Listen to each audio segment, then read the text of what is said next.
Hello again, everyone, and welcome back to Reddit Aliens. I'm John, and as always, thank you so much for being here. Good topic for you today. Let's learn something. People who have been in foster care or who currently are, what would you want people to know? Please remember to like, share, and subscribe. There's so much I can barely even get anything out. I was in foster care from age 6 to 18, and it was the absolute worst thing that ever happened to me. The foster care system is deeply flawed, and literally took me and my siblings' entire childhood away from us because of their lack of ability to give a single shit about us foster kids as human beings. They trust deeply in the foster parents more than the kids. We all showed very clear signs of being abused.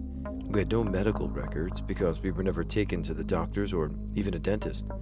A simple investigation would have shown we were being mistreated in multiple ways, but they trusted my foster parents' mischievous smile instead because it meant they didn't have to put the effort into looking into it, moving us to new homes and losing what they considered to be a good foster home. I told my foster worker to her face every detail of the abuse, physical and emotional, that was in that home. She told me there was nothing she could do, nothing. It's been 6 years, and that crazy bitch is still a foster parent. She recently had a toddler taken away from her because they found her boarded up into a room, literal boards nailed into the wall. And guess what? She's still a foster parent. CPS does not care about kids, their families, or anything that should be important about the foster care system. They make money. They get troubled kids out of their hair, and they pretend not to see what is right in front of them so that they don't have to do their jobs. Not all the social workers are like this, but enough that it's a huge problem. I got really lucky and was placed with a decent family that didn't treat me like a second-class citizen. I was family. I've seen horror stories of other places where kids starve or are mistreated in their homes. I had the best possible situation, and I won't deny that at all. However, it's still so much to deal with as a small child. Remember when you were a kid and you cried when you left at the babysitter's? Imagine going to live at the babysitter's house. My mom wasn't a bad mom. She was a troubled woman trying to get away from an abuser. I was in the home for about half a decade, which is an eternity as a small kid. At 10, half my life had been split between two moms, and I wasn't sure what I was allowed to feel. When I finally went back home, would my real mom be upset that I missed my foster mom? Should I talk about missing my old school? The home I stayed at had upwards of 4 foster kids at a time who shuffled in and out. A bunch of kids from ages 3 to 16 who had been through some horrendous stuff. And there I was, a broken kid, surrounded by other broken kids. It's a hell of an environment, no matter how good the parents are. My mom started doing foster care when I was in middle school. She was a single mother who already had 6 of her own kids, so it was clear to see that she loved children. When I was a senior in high school, she adopted her first foster child, a little girl who came directly to us at 8 days old from the hospital, fighting drug addiction. A year and a half later, we had 2 more foster children, a brother and sister, whose parents were in and out of shelters because they kept robbing others and being kicked out. They still had visitation rights for about a year and a half before one of them came back with a burn on her arm. After that, my mom adopted them as well. Then, my mom got a call that the first child we adopted had a 1-year-old brother in the system. You probably know where this is going. We adopted him as well. About 3 years later, my mom got word that their mother had another child in prison, and before they could even ask, we took her in too. She was a little less than a year at the time, but before she turned 3, we had adopted her as well, increasing the family total to 11. Most people I talk to tell my mom is a saint. I always respond with, she's either that or insane. What I do know is that 3 months ago, I watched my 13-year-old sister, who I remember holding while she wrapped tightly in a blanket, shaking at 8 days old, sing Somewhere Over the Rainbow as the Dorothy in her middle school play. All I could do not to cry was tell myself that I was sitting front row and she could see me. Then, in the same week, I watched my 11-year-old brother win another wrestling tournament, after which I had to flex on him to keep him humble. In the end, they are all happy, healthy, and when I come home to visit, they all run to give me a hug and welcome me back. If you're reading this, and you're in the system now, and feel like you're in a bad place, I want you to know that there are people out there who will love you and take you in as family. Life can be tough, but you're tougher. Well, thanks to your mom, and thank you for telling the story. Probably could have used a nice little happy post in this story, so thanks. Just don't be a dick. Don't get rid of their personal belongings without speaking to them. Sometimes a ratty shirt or a torn up backpack is all they have left of home.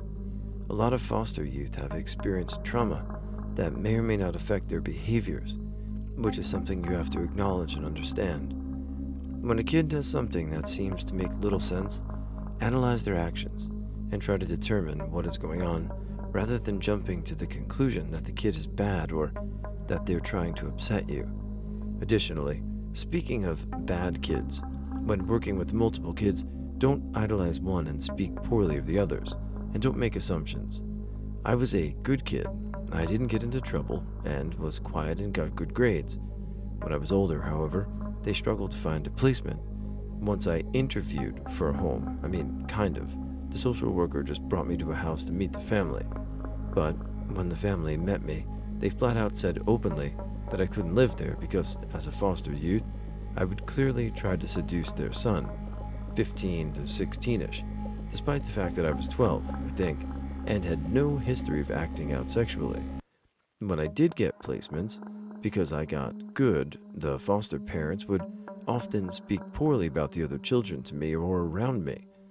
When they had guests, they would claim themselves martyrs of the bad kids while putting me on a pedestal.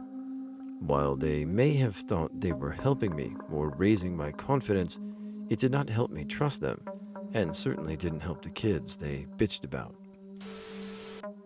I went into foster care at 16.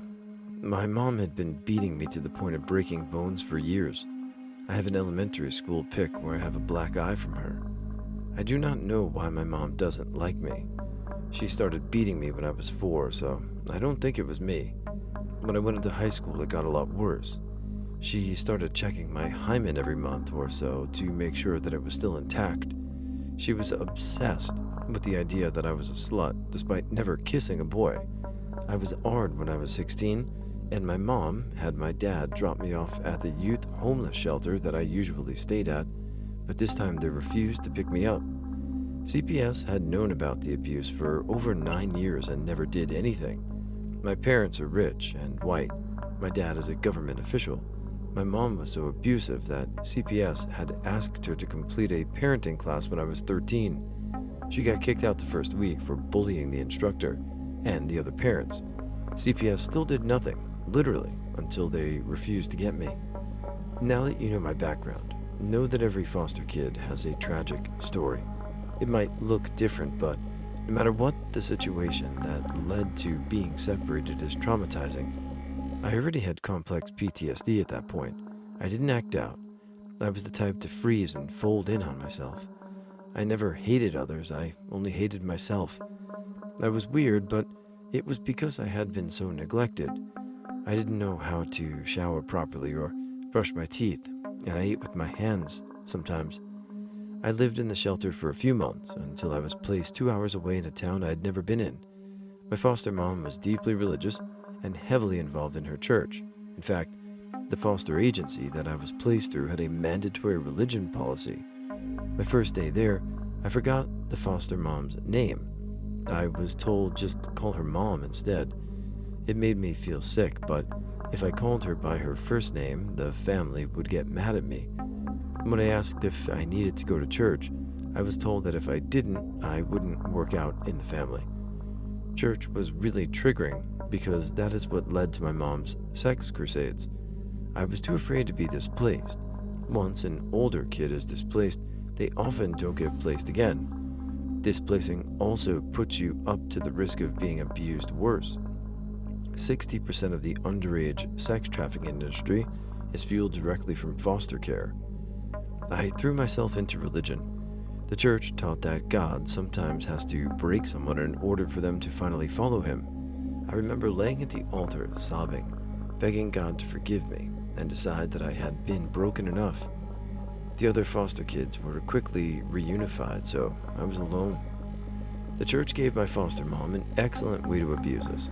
Her bio kids always came first. Her daughter, who was in the same grade, went to mission trips abroad every break, so all the money my foster mom got through fostering went to that and spoiling her own child. She only got $600 a month from me, so she needed the church to help make sure that she didn't need to spend it on me. Her house was provided by a church member. I had to eat different food that was donated through church. There was one church member who donated a Costco-sized bag of tortilla chips, and they were all stale, so I would have to microwave them and then just eat that every day until that bag was gone. All my clothing was donated through the church. I didn't get new shoes or undergarments for over half a year. The entire year and a half that I lived with her, she only gave me $50 for clothing, and that's when I got shoes and underwear. I didn't get a backpack or a nice shirt. When my foster mom decided she didn't want to work anymore, she told the church that she needed to quit her job to take care of me, because after all, foster kids are a handful. The church members started paying her to clean their houses instead. I started being starved. My foster mom would only feed me if someone else besides her and her youngest daughter were home. Her older bio daughter stopped coming home around that time, so I wasn't able to eat outside of lunch, even on the weekend. Her daughter used to be passive, but she actively started taunting me around this time. I was treated as an idiot. It was just assumed that I was the dumb one, and her bio daughter was the smart, lovely Christian girl. I never said anything because I wasn't sure if it was abuse or not. On the outside, everything else looked great. My foster mom was an enthusiastic church member, heavily involved in the community. She had to quit her job to take care of the foster kid who's acting so bad that she needed to be there 24/7. Her daughter, that was my age, was well behaved, went on mission trips regularly, and never had sex. I also fit the part. I was failing my classes, I ate with my hands, and I was missing a lot of everyday knowledge because I'd never been taught. I'd been arrested for shoplifting underwear and food. The underwear was a thong, so I was seen as the ultimate charity project. Finally, one day after starving me for over 3 months, she picked me up from school and told me that God had let her see where my mom was coming from, and that's why she had been starving me. She dropped me off at therapy, and I told my therapist that part, and I was removed a few days later. The home that I was placed in afterwards was a social worker's house. She had just completed her master's and was actually volunteering at the shelter that I had originally lived in. Her husband was a retired Marine. Their house was the same exact story. CPS attracts people who need to feel control, whether that be sexual predators, abusers, or neglectors. The people who would speak up against this injustice happen to be children. Very few of those who make it through choose to openly talk about it in public. On the surface, the kids look terrible, and that's all that society sees. They don't see the real reasons why the kids are behaving poorly. They rarely look at the foster parent. My husband and I were set to foster. We had done the classes, home study, everything. However, I was diagnosed with cancer, and we were unable to complete. We were then denied when we reapplied when I was in remission. I was able to join an organization that partners with foster teens who are aging out of the system to provide mentoring services. I am in HR, and I help with resumes, interview prep, job seeking, etc. I'm also just an adult who's available to listen. There are ways to support the foster system if you're unable to foster a child. I am so grateful that I'm allowed this opportunity. Well, I'm sorry to hear that you didn't have the opportunity to do what you had originally planned. I'm happy to hear that you're in remission, and it's also great to see that there are other ways that you can help. Had a pretty happy family until I was in high school. played sports, oldest of my siblings, middle class family, no worries. Right before high school, my mom and dad got divorced. We stayed with my mom and things went downhill from there. I ended up aging out of foster care. I think some of the most important things some people should realize is that supporting the child during foster care and after they've aged out are key. I was lucky enough to be a part of a program where they would give me a stipend every month as long as I was a full-time student or working a full-time job. I can't tell you how critical it was and how beneficial having that extra money to help buy a car, groceries, and an apartment was. Even with no family or a safety net, I ended up becoming a pretty good functioning member of society. I also want to add that caseworkers are sometimes some of the greatest people on this earth and can really make or break a child's life. From placement into a home, to advocacy for you in family court, to showing you all the resources available to you as a state ward or foster child. The last thing would be that being patient with someone who has gone through that is a big thing. I had no idea what a healthy romantic relationship looked like and had issues with that. Figuring out what a work ethic was, how important insurance was, how to get it, how to get a bank account. Basic everyday life is not easy when you're constantly thinking about if you'll need to pack your things in a trash bag in 5 minutes to go to another house or not. So be patient. Hold the person, the child, or young adult accountable, and show some love. It'll make a huge difference. I have a little brother who was adopted from the foster system. Our parents are good people. The most heartbreaking thing that I noticed from him in the beginning were a kind of confusion at being treated well by our parents, and also confusion at being treated as just one of us, included as a family member. There are some not so good foster homes out there. I was in foster care from when I was 3 until I was 7. Whenever I talk to people about it, they always immediately assume it was terrible, but it really wasn't. For one thing, I was moved between 5 or 6 different houses in that time, and only one of them was actually terrible. The rest of the households were really loving. They generally accepted me as part of the family, and although it was hard to get used to at first, over time it felt like they were my family. Foster parents are unbelievably nice people. The fact that they were so willing to bring these kids they've never met before in and treat them like family is mind-blowing. Most of the families even let my mom come see us so that way we wouldn't feel bad. I was in foster care on and off for some of middle or high school. It was whatever, and always a difficult adjustment to living the life I was living. No rules, everyone doing drugs all the time, and seemingly I'd get more in line and fit with the family and then get moved back home or with a family member and then it would start again. I want people to know how hard early adulthood is with no family though. I turned 17, got kicked out, and was too old to be replaced. I graduated high school living at my boyfriend's parents' house at the time. I had, miraculously, had a teacher who told me I could go to college, and he actually helped me make that happen. I mean, this man showed up to my shitty part-time job on the weekends and dropped off food, books, gift cards for gas, and helped me fill out a FAFSA and write my admission essay. He literally changed my life because he cared. Now I'm an adult, and I'm still amazed I made it. I don't have kids on my own, but I can't wait to get to the point where I can foster kids. I know what it's like, and sometimes being a foster parent isn't only, I'm going to adopt a baby. Sometimes it's, I'm going to make sure this angry 16-year-old knows their options for the future, and I want to be that person for someone. Foster care was fine. It's after you leave that it's hard. Being a new adult with absolutely nobody to guide you. You want to move, you have no help. A crisis comes up, you have nobody to call. Nobody to help you figure out anything about jobs or apartments or bank accounts or insurance. No mom or dad to lend you $20 when your paycheck isn't going to last until next payday. You're sent out on your own, 18 years old, completely alone, and no idea how anything works in the world. It's terrifying. Due to an ugly custody battle between my parents, my sister and I spent a short time in foster care, about a year. And I was 3 when I was put in foster care. My sister a little older. I was in my potty training days, and my foster parents made me wear diapers 24/7. And whenever I used the bathroom in my diaper, they rubbed it in my face like I was a dog.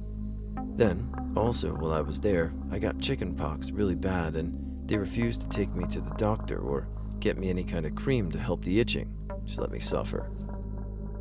Disgusting people. Sorry. Oh well. I personally am not a foster child, but my dad and stepmom did foster care. I've had over 100 foster siblings over the years as a result. Some they've adopted, a few aged out, and most were placed back into their homes or with other relatives. From my perspective, the worst thing is when shitty parents hang on to their rights and get their kids back.